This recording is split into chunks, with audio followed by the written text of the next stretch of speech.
Assalamualaikum warahmatullahi wabarakatuh.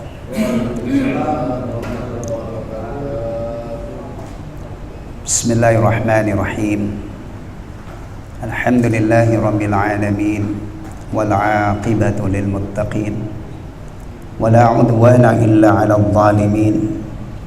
Wa asyhadu an la ilaha illallah wahdahu la syarika lah, ilahul awwalin wal akhirin wa qayyumus samawati as-sab'i wal aradin, al-fardus samad alladhi lam yalid wa lam yulad wa lam yakul lahu kufuwan ahad. Wa asyhadu anna Muhammadan 'abduhu wa rasuluhu wa habibuhu wa khaliluhu, al-hadi ila siratin mustaqim wa da'i ila dinil qawim. Allahumma fassalli wa sallim wa barik alaihi wa ala alihi wa dhurriyyatihi wa sahabatihi wa man tabi'ahum bi ihsanin ila yaumiddin, amma ba'd. Jamaah sekalian, ikhwatal iman rahimani wa rahimakumullah. Alhamdulillahilladzi bi ni'matihi tatimmus shalihat. Semoga hari yang kita lampaui ini semoga padat berisi dengan amalan-amalan yang disukai dan diridhai oleh Allah Subhanahu wa taala. Kalau kita hitung dari waktu subuh kita bangun tidur, dan waktu subuh sekarang itu jam 4 berapa ya? Masya Allah ya. Yang biasanya 4:30 sekarang maju ya. Kita awali dengan sholat subuh, kemudian zuhur tadi kita sholat zuhur, asar kita sholat asar, dan maghrib alhamdulillah baru saja kita tegakkan, kita tunaikan, dan semoga nanti kita juga diberi kesempatan oleh Allah untuk menegakkan sholat isya berjamaah. Ketika hari itu kita awali dengan mengingat Allah, dengan menegakkan sholat subuh, maka insya Allah hari itu menjadi hari yang cerah, hari yang kita dimudahkan oleh Allah untuk mengisi dengan amalan-amalan yang disukai dan diridhai oleh Allah. Dan semoga kita istiqamah setiap hari seperti ini. Kita sholat 5 waktu, kita sholat qabliyah ba'diyah, kita zikir, dan kebaikan-kebaikan yang lain.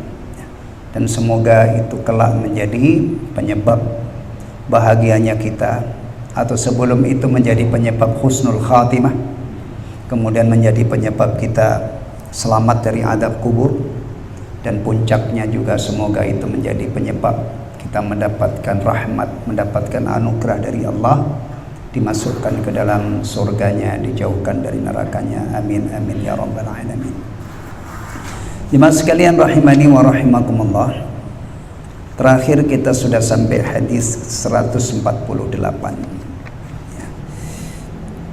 Hadis-hadis yang kita pelajari ini, beberapa hadis sebelumnya dan sesudahnya, ini tentang orang yang mendapatkan musibah dari Allah Subhanahu wa taala. Bisa dikatakan musibah berat ya. Karena anak-anaknya yang masih kecil, anak-anak yang dikasihi, disayangi, diwafatkan oleh Allah Subhanahu wa taala. Jadi tidak sengaja dibunuh ya, tapi ini terjadi atas takdir Allah. Kalau bersabar, subhanallah, seorang muslim muslimah yang diuji oleh Allah dengan kematian putra-putrinya yang kecil-kecil yang belum balik, kemudian bersabar, ternyata itu adalah tabungan akhirat yang luar biasa. Baik, Anda bacakan satu hadis lagi, kemudian nanti kita lanjut ke bab berikutnya.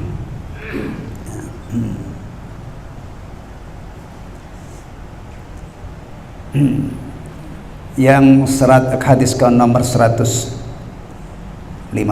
ya. Ini isinya hampir sama ya.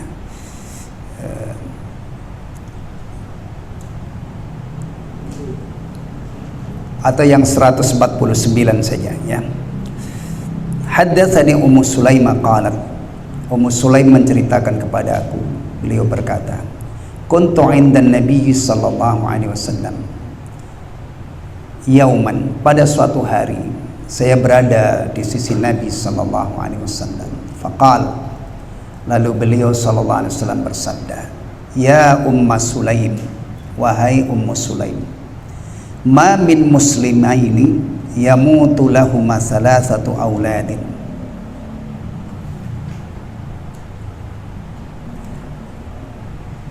Tidak ada dua orang Islam yang anak-anaknya meninggal atau wafat, illa adkhalahumallahul jannah, melainkan Allah akan memasukkan mereka berdua ke dalam surga, ya. Bifadli rahmatihi iyyahum, karena anugerah rahmatnya kepada mereka. Kemudian Ummu Sulaim bertanya, awalnya Rasulullah menjelaskan tidak ada dua orang Islam, ibu dan bapaknya, yang diuji dengan kematian 3 orang putranya, ya, melainkan Allah akan memasukkan ke dalam surganya berkat anugerah rahmatnya kepadanya. Ya, ini anugerah wataliman, ya. Kematian 3 anak kemudian dibalas oleh Allah masuk surga, anugerah. Bahkan kalau seandainya ada orang 1000 tahun, 10.000 tahun umurnya tidak pernah maksiat sekejap, ya, kemudian akhirnya dimasukkan oleh Allah ke dalam surganya kekal dan abadi selama-lamanya, itu juga bukan balasan setimpal dengan ibadahnya meskipun ribuan tahun, ya, itu adalah rahmat Allah dan karunia-Nya, anugerahnya, ya. Ya, apalagi kadang-kadang ada orang itu, ya Allah, ya, cuman hidup beberapa tahun, dia muslim, ya kan, bisa saja Allah masukkan ke dalam surganya berkat anugerahnya dan karunia-Nya. Bahkan kalau kita perhatikan kisah siapa itu, orang yang membunuh 100 orang, ya, itu dia belum melakukan apa-apa, baru kesungguhan dia bertaubat, disarankan oleh orang alim agar meninggalkan kampung halamannya, dia penuhi nasihat itu, dia taati nasihat itu, di tengah jalan meninggal, ya. Masih ingat kisahnya? Di tengah jalan meninggal. Malaikat rahmat dan malaikat adab bersengketa tentang mayit ini, masing-masing punya argumen yang kuat, ya. Malaikat rahmat melihatnya ini mayit baik karena sudah punya niat taubat, dibuktikan dengan mau meninggalkan lingkungannya. Yang malaikat adab punya argumen, baik apa? Dia membunuh 100 orang loh, dan belum melakukan apa-apa. Orang baru berjalan. Coba, ini kalau seandainya kita ini 2 orang yang berdebat, dan memang hobi debat gitu, ya, itu dari subuh sampai maghrib nggak selesai, nggak kelar, orang masing-masing. Ya. Pertama, ini kisah, ya, Rasulullah yang mengisahkan.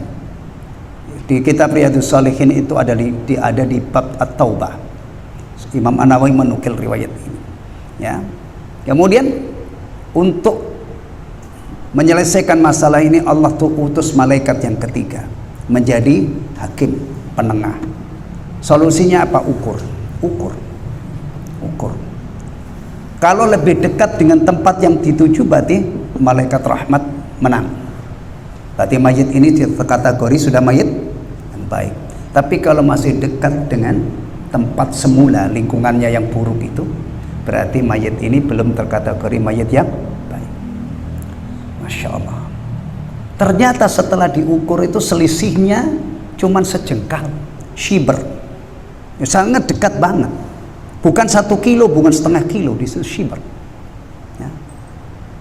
Akhirnya cuman selisih 1 jengkal, tapi mayit ini sudah mendapatkan rahmat Allah Subhanahu wa taala. Malaikat rahmat akhirnya menang. Ya.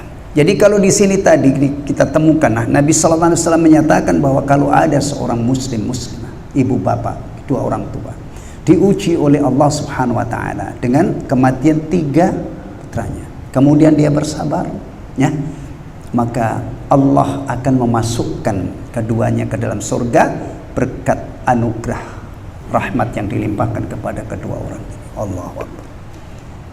Jadi kalau kita melihat sisi ini ya, menumbuhkan apa? Harapan.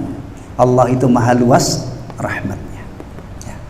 Bahkan di kitab ini hadis nomor 100 ya, dulu yang sudah kita pelajari, Rasulullah mengajarkan rahmat Allah itu dibagi menjadi 100 bagian. Satu bagian dikucurkan di kehidupan dunia ini. Orang makhluk-makhluk ini saling menyayangi satu dengan yang lain adalah bagian dari satu rahmat ini. Sampai hari ini kita masih saling menyayangi, masih banyak ibu-ibu yang sayang sama anaknya, bapak-bapak masih sayang sama keluarganya, bahkan hewan ya. Maka Rasulullah membuat contoh, seekor kuda itu mengangkat kakinya supaya tidak menginjak anaknya, itu bagian dari satu rahmat ini. Yang 99 bagian disimpan di akhirat, spesial untuk orang-orang mukmin. Allahu Akbar ya. Baik. Kemudian kita lanjutkan. Saya bertanya, jadi Ummu Sulaim bertanya, wasnan, bagaimana kalau tidak dua, tidak tiga ya Rasulullah? Wasnan, dan dua anak yang meninggal ya Rasulullah? Qala wasnan. Ternyata Nabi SAW menjawab wasnan ya, dua juga. Awalnya beliau menyatakan berapa tadi? 3. Tapi ketika Ummu Sulaim tanya, bagaimana kalau tidak 3 ya Rasul, tapi 2 ya, yang wafat itu 2. Ternyata Rasulullah SAW menyatakan iya 2. Baik.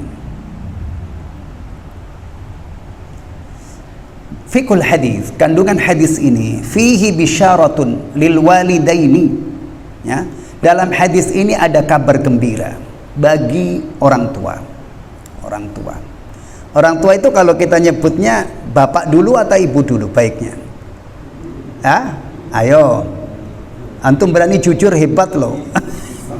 Ya, bagusnya sih ibu dulu ya, supaya kita ketika ingat kedua orang tua kita ya, atau mengajarkan kepada orang ya, bahwa ihsan kepada ibu itu lebih ditekankan daripada ihsan kepada bapak. Ya. Dan memang layak untuk disebut dulu ya. Kita mah enak, laki-laki paling-paling panik ketika nungguin kelahiran. Tapi istri kita itu yang ngandung anak kita berapa bulan itu? Rata-rata 9 bulan, kemudian pertaruhannya nyawa waktu melahirkan, kemudian setelah itu repot ngurusin anak. Jadi kalau di dalam Islam ibu itu diunggulkan ya. Dalam masalah bakti itu adalah ajaran yang adil, ajaran yang logis ya. Karena hadirnya kita ke dunia ini yang paling repot adalah ibu ya. Ya. Baik. Ibu dan bapak ya. Kabar gembira kepada kedua orang tua ibu bapak, bidukhulil jannah, dengan masuk surga, bifadlillahi wa rahmatihi, dengan sebab anugerah dan rahmat Allah, ala auladihima, atas kematian putra-putranya. Jujur aja jemaah sekalian ya, begini ini kalau kita tidak pelajari, kita bisa jangkung nggak kecerdasan kita ini? Atau mungkin yang jenius, ada di antara kita yang jenius, bisa kejangkung nggak dengan akal kita bahwa ternyata di balik musibah yang sangat getir, yang sangat pahit, menguras air mata, nggak kuat-kuat iman itu bisa gila, istilahnya gitu ya. Ternyata di balik itu ada kebaikan yang luar biasa, masuk surga. Maka tolong perhatikan baik-baik ya. Kita ini kalau sebagai umat Islam kok hidup hanya ngandelin panca indera. Ya, sering saya katakan kita kalah dengan orang di luar Islam yang matanya itu lebih sehat, kacamatanya kalau butuh kacamata lebih bagus gitu kan. Orang Islam itu kalau hidupnya sudah tidak berdasarkan Al-Quran dan Sunnah, hidup ini nggak ada kecuali yang tidak ada sesuatu kecuali yang kita tangkap dengan panca indera. Tapi kalau kita pelajari, Allah ternyata di balik musibah ya ada ganjaran yang besar. Di balik syukur ada jaminan dari Allah akan ditambahi nikmat yang lebih banyak lagi. Kita itu kalau melihat kuburan hanya dengan panca indera ya, Maaf saja, kadang-kadang kuburannya orang-orang di luar Islam itu jauh lebih rapi, jauh lebih bagus. Ada apa? Ada apa? Nggak ada apa-apa kecuali yang nampak secara kasat mata.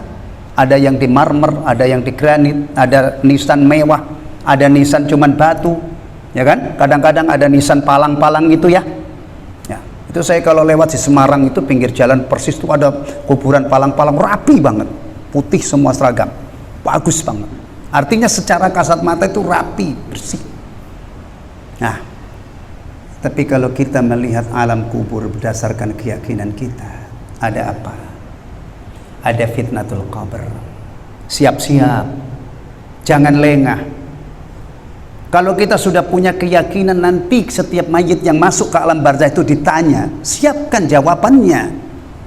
Ya, kenali Allah, kenali Islam, kenali Rasulullah. Mudah-mudahan ini menjadi persiapan kita.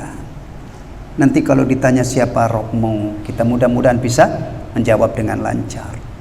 Apa agamamu? Karena memang dulu waktu hidup itu orang cinta banget dengan Islamnya, dia jadikan pegangan hidup. Mudah-mudahan lancar jawabnya. Ketika ditanya siapa nabimu, karena memang waktu di dunia peduli banget mempelajari sunnah-sunnahnya, kemudian mencintai Nabi, mengimani bahwa beliau itu hamba Allah dan utusannya, diutus untuk seluruh umat manusia sebagai Rasul yang terakhir. Mudah-mudahan ketika Mungkar wa Nakir mengajukan pertanyaan itu, ya, akhirnya kita lancar. Doa yang kita baca bertahun-tahun, bisa loh bertahun-tahun, ya. Allahumma inni a'udzubika min adzabi jahannam wa min adzabil qabr wa min fitnatil mahya wal mamat wa min fitnatil masiihid dajjal. Akhirnya apa? Terwujud, terrealisasi. Rasulullah mengajarkan ini ya, setelah selesai tahiyat akhir, sebelum salam dianjurkan beristi'adah dari 4 hal ini. Allahumma inni a'udzubika min adzabi jahannam wa min adzabil qabr, dan seterusnya. Taib. Dah, ini hadis yang lain masih semakna dengan itu. Bab 81. Di situ apa terjemahannya? Bab man mata lahu siqtun.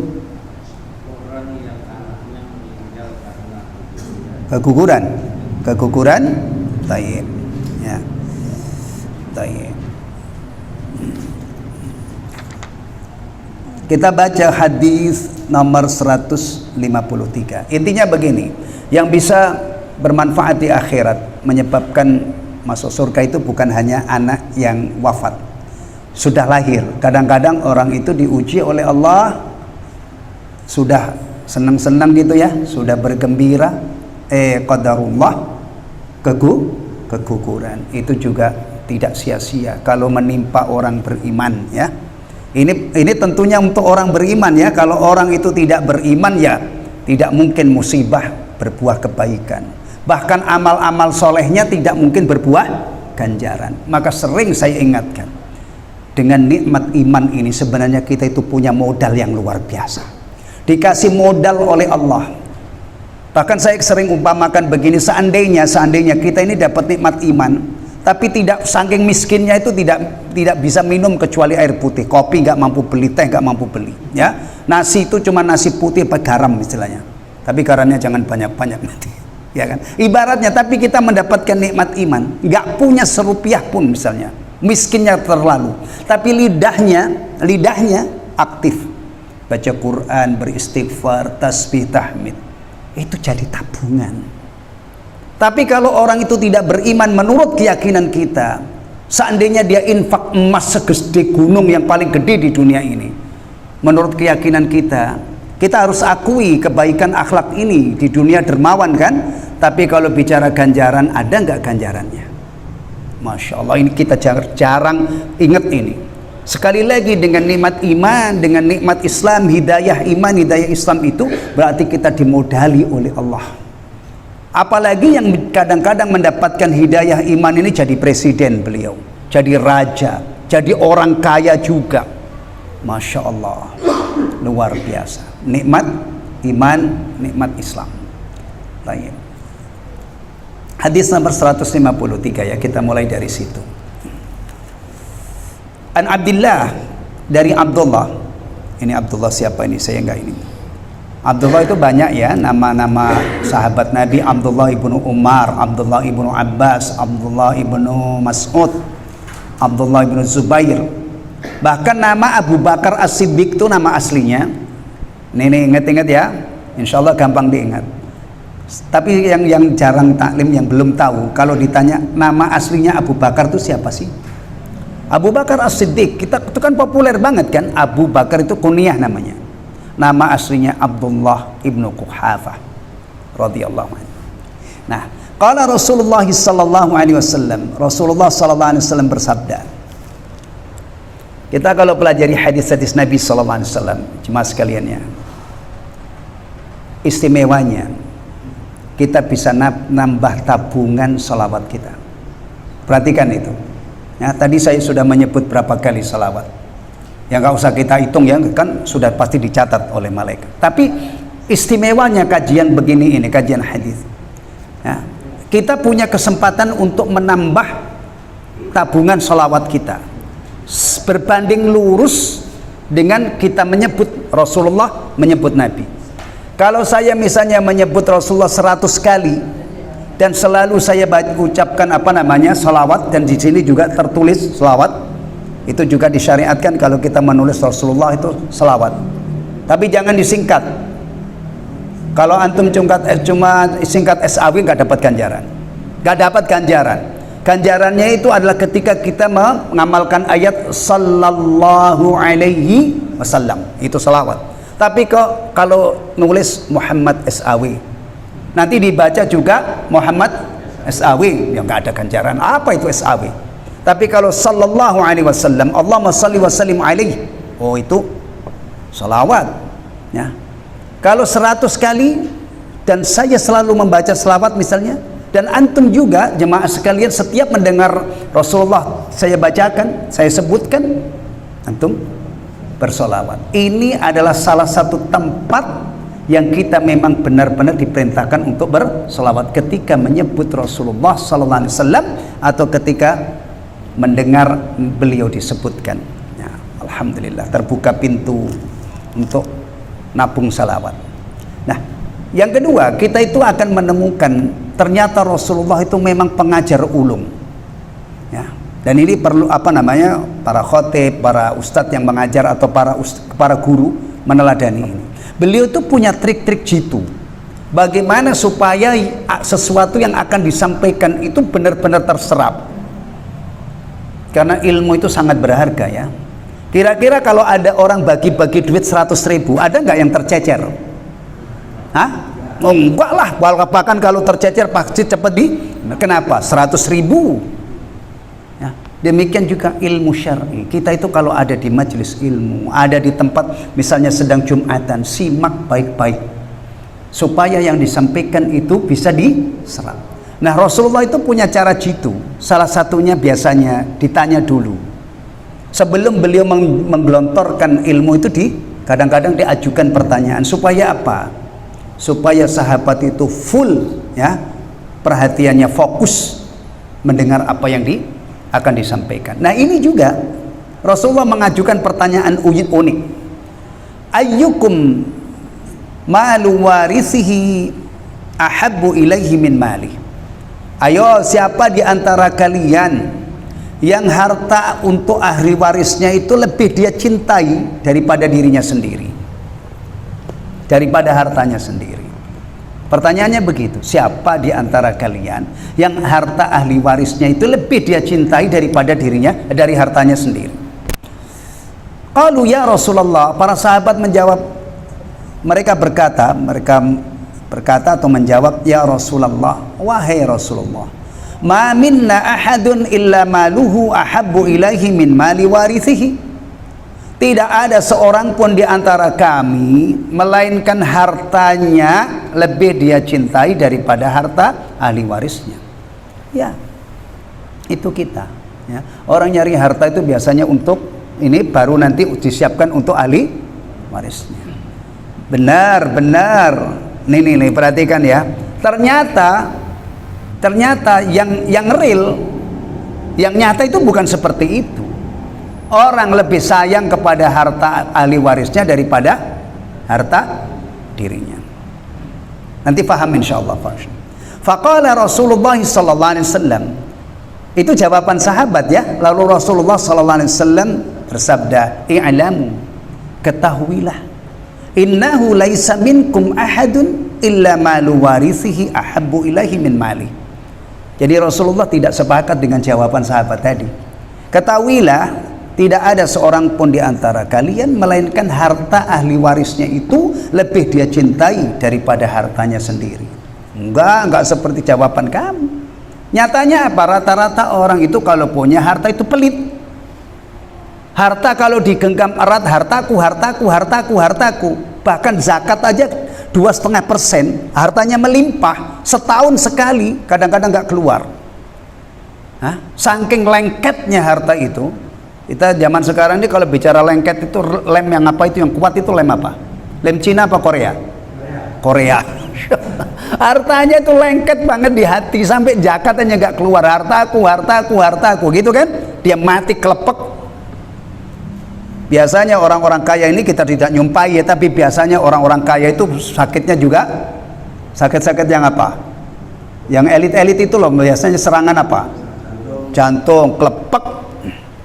Ayo, kamu tadi mengatakan tidak ada seorang pun di antara kami melainkan hartanya pasti lebih dia cintai daripada harta ahli warisnya, tapi ternyata enggak, kebalik, harta ahli warisnya lebih dia cintai.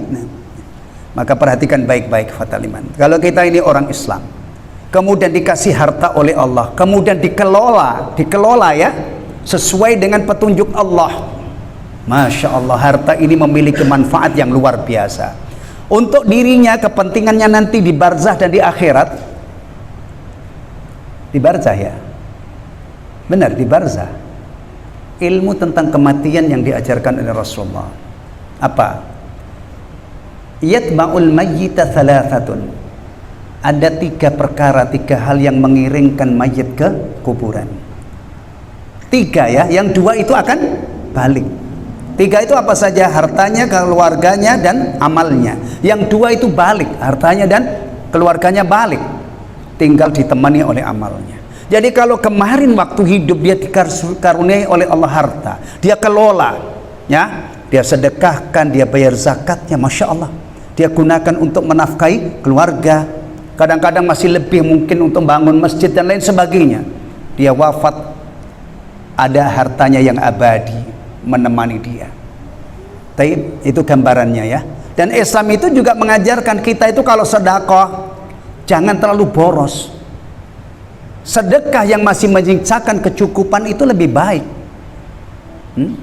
Jangan misalnya orang saking dermawannya nggak ngitung-ngitungan, setelah sedekah nggak ada yang digunakan untuk beli beras, nggak ada yang digunakan untuk bayar sekolahnya, listriknya dipadam. Nah, kalau orang, oh biarin aja, yang penting saya sedekah. Oh, ente tidak mengikuti petunjuk Allah dan Rasulnya. Sedekah itu sedang-sedang aja. Jangan pelit, jangan boros. Karena pelit itu bahayanya besar, boros itu juga nanti akan bisa saja hari ini dia apa namanya bergelimang harta, tapi boros besok dia ngemis-ngemis, dan ngemis itu hina. Nah, ya, ini ikhwatal iman ya. Harta itu kalau sekali lagi kalau halalan thayyibah kemudian dikelola berdasarkan petunjuk Allah, orang itu faham bagaimana cara mengelolanya, itu harta bermanfaat di dunia, bermanfaat di barzah, dan panen raya nanti di akhirat. Nah, ini yang disebutkan di sini ini rata-rata sebagian orang itu hartaku ya, sampai dia pelit atau nyarinya itu membabi buta ya. Ini kasar enggak? Memang begitu kan ungkapannya, membabi, masa diganti kambing, mengkambing buta, enggak Allah. Itu ungkapan ya, bukan ini. Masya Allah, urusan harta sampai segitunya. Hartaku. Bahkan ada ya urusan harta itu sampai bersekutu dengan setan. Nah, sekedar kita tahu tapi jangan antum amalin, nanti saya malah dosa. Antum kalau cari di Google tempat nyari pesugihan misalnya, itu banyak, temu 1, 2, 3 ya, banyak di negeri kita ini. Baik. Hartaku, mati kelepek, rumahnya mewah, di garasinya itu Masya Allah mobil-mobil mewah, istrinya cantik masih muda, ya, rumahnya mewah ya kan. Terus dia dipindahkan ke alam barzah, naudzubillah min dzalik. Gambaran yang sangat mengerikan bagi orang yang pelit, yang hartaku dia genggam erat, ya. Mending kalau istrinya ini ngerti hukum syariat ya. Kalau enggak, 2 minggu sudah di kamar tidurnya itu sudah ada laki-laki yang nemenin. Iya, kalau enggak ngerti agama. Kalau ngerti agama sih dia nunggu masa apa? Masa iddah, ya. Atau kadang-kadang suaminya masih hidup itu sudah punya selingkuhan. Masya Allah, zaman sekarang itu gimana? Ya. Ya, biasanya kalau suaminya selingkuh, istrinya juga nantang. Memang kamu aja yang bisa, saya juga bisa. Aslinya, ya, bisa saja. Nah, untuk bila itu kotor banget. Sekedar lucu-lucuan aja ya. Mudah-mudahan kita semua dan kaum muslimin dijaga oleh Allah dari hal seperti ini. Ya. Nah, kemudian Rasulullah menjelaskan, maluka ma qaddamta. Hartamu itu yang kamu belanjakan. Contoh tadi bayarkan zakat, infak, sedekah untuk menafkahi keluarga, itu tabungan akhiratnya. Wa malu warisika ma akhart, dan harta ahli warismu itu yang kamu tinggalkan. Bayangin orang hartanya banyak digenggam erat, hartaku, dia mati. Nah, pindah ke siapa? Ahli warisnya. Ya, ahli warisnya. Udah. Ini mirip jemaah sekalian. Satu saat Rasulullah itu nyembelih kambing. Nyembelih kambing ya. Selang beberapa waktu dia tanya kepada Aisyah radhiyallahu anha. Itu gimana kambingnya? Masih. Aisyah radhiyallahu anha mengatakan sudah habis semua ya Rasulullah, tinggal kakinya. Itu kalau dibalik ya, dibalik. Sebenarnya kalau itu dibagi-bagikan ke tetangga, disedekahkan, berarti malah sebaliknya, bukan habis, masih abadi semuanya ya Rasulullah, kecuali. Maka ketika Aisyah menjawab tinggal katifnya, katif itu belikatnya atau kakinya, Rasulullah membalik, justru masih utuh semua, tinggal itu. Bisa seperti ini? Atau antum ngomel-ngomel, kamu itu gimana sih? Masa saya nggak kebagian iganya? Iga itu favorit saya loh kalau digulai misalnya. Kalau ini dibagi-bagikan ke tetangga, itu disedekahkan, kan insya Allah abadi kan. Kalau itu kambing halalan thayyibah, bukan kambing tetangga disembelih tapi kambing ini, ya kan, kalau dibagikan kan abadi, tinggal yang itu. Ya, ini pentingnya ilmu ya, pentingnya ilmu. Taib.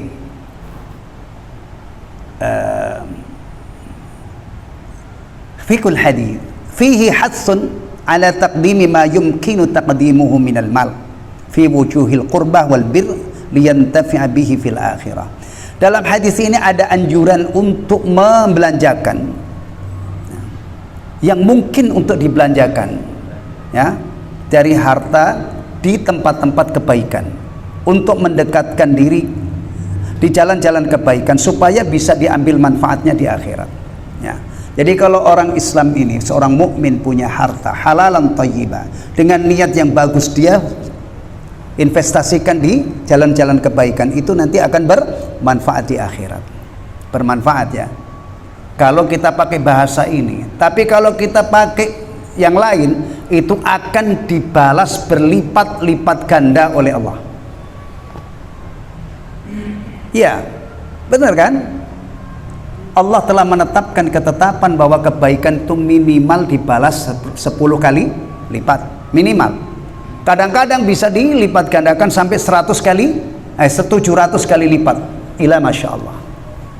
Ya. Maka ikhwatal iman, orang itu kalau hidup dengan imannya, itu insya Allah tadi ya, harta itu cinta, semangat nyari, tapi insya Allah juga semangat untuk menginfakkan. Ibaratnya hartanya itu tidak lengket di hati, tapi ada di ujung-ujung jari jemarinya, gampang mengucur ketika ada kesempatan untuk berbuat baik dengan hartanya itu. Antum kalau disuruh milih ya, milih itu, Seandainya ini ada, kita ini disuruh kasih kesempatan milih. Pilih jadi orang kaya apa pilih jadi orang miskin? Kaya begitu aja?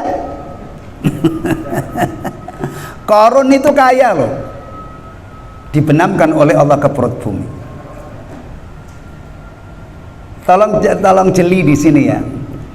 Kalau seandainya hidup ini milih, rizki itu saya yang menentukan dulu gitu ya, maka saya milih jadi orang kaya yang bersyukur.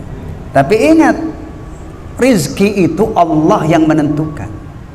Ada yang dilapangkan oleh Allah, ada yang disempitkan oleh Allah. Tapi juga di dalam agama kita ini kita diajari kunci-kunci kemudahan rizki ya, iya. Makanya kadang-kadang ada orang itu pengen banget jadi orang kaya, nyatanya dia harus melihat kenyataan miskin sepanjang hidupnya. Iya. Kita hidup itu dihidupkan oleh Allah. Sakit itu Allah yang menghendaki menimpakan penyakit itu. Nanti kalau sembuh Allah yang menyembuhkan. Demikian juga rezeki. Ya. Kita hari ini ada makan, minum dan sebagainya, ini rezeki dari Allah. Allah yang membagi rezeki itu melampaukan siapa saja yang dikehendaki dan menyempitkan siapa saja yang dikehendaki. Dan juga di dalam agama kita ini dikunci-kunci kemudahan. Makanya kalau kita pengen rezeki kita ini lapang, dimudahkan oleh Allah, ada yang namanya takwa. Janji Allah kepada hamba-hambanya yang bertakwa adalah diberi rezeki dari arah yang tidak terduga-duga. Tawakal juga salah satu kunci kemudahan hidup ini. Apalagi istighfar. Masya Allah, istighfar itu aslinya cuman mau minta ampun. Yang namanya istighfar itu astagfirullah, astagfirullahaladzim dan yang lainnya, atau sayyidul istighfar. Aslinya itu kita cuman minta ampun. Kenapa kita minta ampun? Karena sadar dosa kita banyak. Kalau tidak diampuni oleh Allah, ya Allah, na'udzubillah min dzalik, hancur kita. Minta ampun, tapi yang dijanjikan itu adalah lebih dari itu. Lebih dari itu, termasuk kelapangan rezeki. Dan juga ada satu lagi, silaturahim. Ya. Dulu sudah kita pelajari di sini. Barang siapa yang ingin dipanjangkan umurnya dan melapangkan rezekinya, maka hendaknya silaturahim. Dan kita ikhwatal iman ya, orang Islam itu tolonglah belajar untuk yakin terhadap apa-apa yang dijanjikan oleh Allah. Belajar untuk siqah, percaya betul dengan apa yang dijanjikan oleh Allah. Ya, taib, itu salah satu pegangan hidup kita untuk mendapatkan kemudahan-kemudahan dari Allah Tabaraka wa Ta'ala. Ya. Baik. Hadis nomor 155. Nah, ini kita dapat ilmu istimewa ini. Ma ta'uduna fikum as-sura'ah. Ya. Wa qala Rasulullah sallallahu alaihi wasallam, Rasulullah sallallahu alaihi wasallam bersabda, siapa yang kalian anggap sebagai orang perkasa? Bayangkan ya, rata-rata orang itu kalau ditanya siapa menurut kamu orang yang perkasa itu, pasti mengarahnya kepada apa? Kekuatan fisik, itu ya, kekuatan fisik. Qalu huwallazi la tasra'uhu rijal.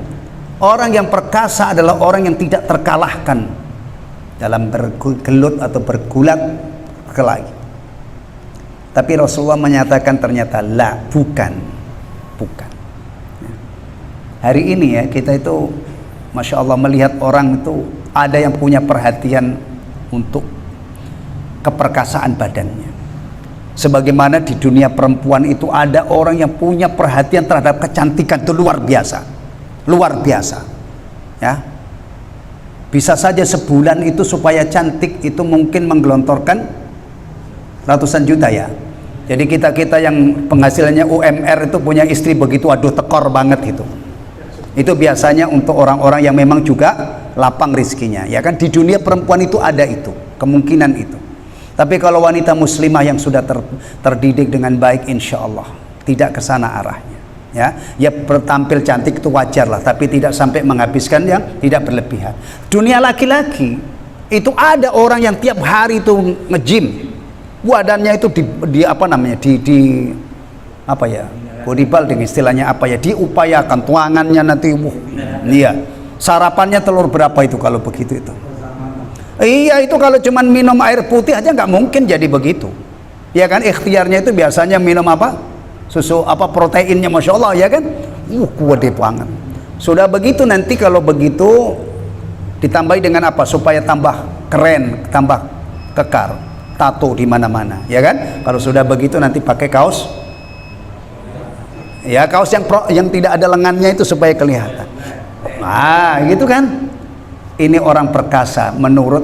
Tapi kalau dalam ajaran Rasulullah sallallahu alaihi wasallam, walakinna as-sura' alladhi yamliku nafsahu indal ghadab. Orang perkasa itu adalah orang yang bisa mengendalikan dirinya ketika dia marah. Kepancing marahnya, dia bisa menahan diri. Ini orang hebat. Ya, iya. Jadi kalau orangnya besar badannya dan dia penyabar, ini perkasa fisik dan jiwanya. Tapi kalau misalnya orang itu kecil, krempeng gitu ya, tapi pemarah, berarti orang ini ya lemah, ya, lemah fisik, lemah. Tapi kalau ada orang badannya kurus, krempeng, kecil, tapi tahan uji, kalau dia marah itu bisa mengendalikan dirinya. Apalagi kalau yang bikin marah itu istrinya, ya, dia yang bikin marah itu anaknya, dia sabar. Hati-hati loh. Kadang ada orang itu jadi suami tapi nggak punya kesabaran. Ketika istrinya bikin dia marah, cerai itu gampang banget. Ya Allah, padahal kesempatan cerai untuk dirujuk itu cuma 2 kali. Kalau sudah talak ketiga, balik lagi itu rumitnya, berkelok-kelok jalannya. Hati-hati ya. Mari kita belajar menjadi orang perkasa ala Rasul sallallahu alaihi wasallam. Menurut ajaran Rasulullah. Hati-hati ya, kita ketika marah mudah-mudahan kita tidak lepas kendali, tidak lepas kontrol, tapi kita bisa menahan diri kita. Ini yang kita pelajari pada pertemuan kali ini. Sudah tiba Isya. Insyaallah kita akan sama-sama rukuk sujud mengagungkan Allah Subhanahu wa taala dengan salat Isya. Alhamdulillahilladzi bi ni'mati tatimmus shalihat. Subhanakallahumma wa bihamdika asyhadu an la ilaha illa anta astaghfiruka wa atubu ilaik. Assalamualaikum warahmatullahi wabarakatuh.